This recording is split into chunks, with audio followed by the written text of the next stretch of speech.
welcome back to Miracles, the next level. So, if you've been following along, the last thing we looked at was, of course, A Course in Miracles. And yeah, we're going to be using that book, but I wanted to make perfectly clear we need to understand what's in it in order to accomplish what it wants to accomplish. But this isn't going to be A Course in Miracles, the book. In fact, it is Miracles, the next level.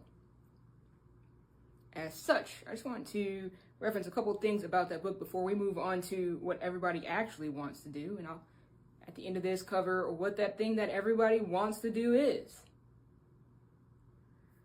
Before I do, there are, like I said, two cultural phenomenons that Miracles, the next level, is wrapping up. And the other one is found in a different book.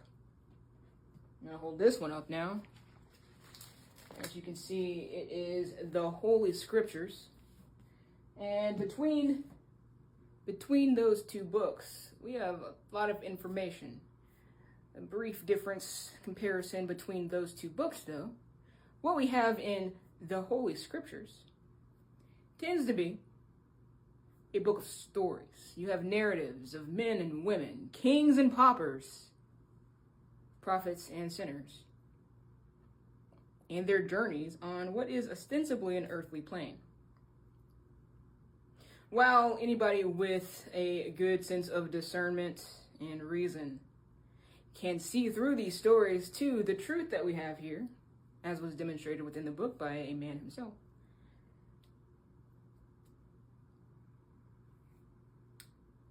it's kind of extraordinarily open to interpretation. In fact, it's open to historical accuracy interpretation. So that book of stories,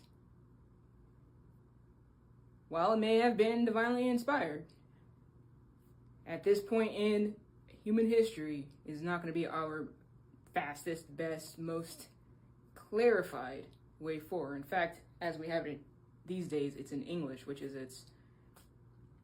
at least its fourth language in most versions. So, what are we going to do about that? And also, interesting part about that, I'll pull it out. An interesting part about this here, book of Proverbs and Narratives, is a keen missing part. If this entire book wraps up, or at least comes to its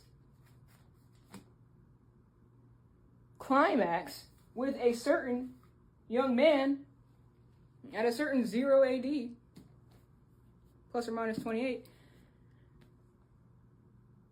a glaring omission from this text.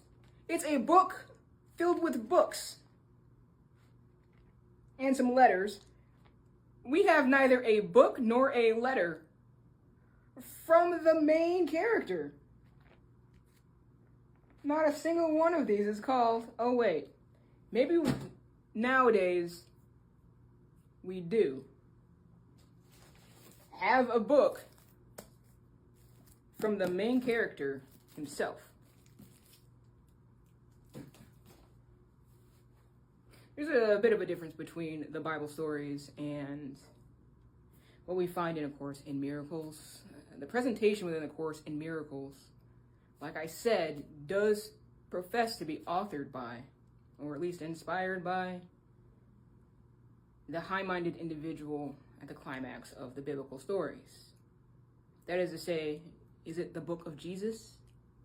Well, there are 3 books in A Course in Miracles, so if anything, it would be the books of Jesus. So that's what you get out of there. Not only that, it is presented in a non-fiction-esque format, plus some literature. Like, it has poetries, it rhymes, and it just presents facts. It just presents facts, not stories. So that and its authorship lead me to say that it is a clarified version of the biblical stories that we have in the Holy Scriptures. Moreover, if you believe in the second coming, it's got to happen sometime. Perfect representation, Miracles, the next level. All right, we're going to wrap up both of those two literature volumes with a look at this phrase right here, which is, as you can see, it'll be inspired from the Holy Scriptures and then clarified within A Course in Miracles by the guy himself. All right, here we have a quote from A Course in Miracles. And it says the following: "It's not that the kingdom of heaven is within you," as was quoted back in the day, and he probably did say that. It's not that it's within you. The better said way of this is the kingdom of heaven is you.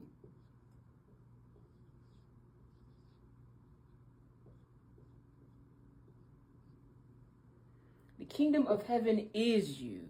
God has extended God's identity to its child,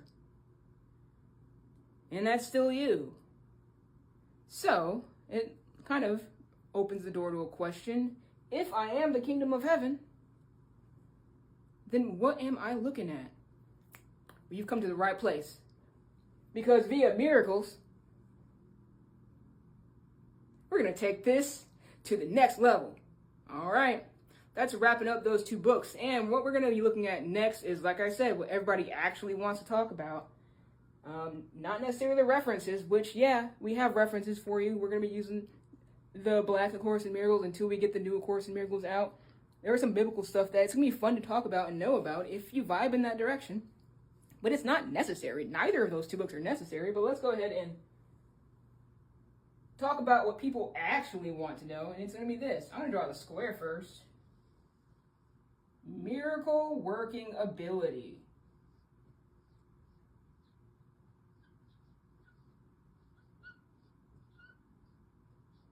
Miracle working ability, and what I can do with that ability. Because a miracle working ability is just a general term for a bunch of miracles. Whew, feels good. Feels good to get those references off our back. Let's go ahead and now move on to miracle working ability. Because of all of those things we've read in the past, talking to you, reader, talking to you, believer, we should just be doing it now. So let's go ahead and do it.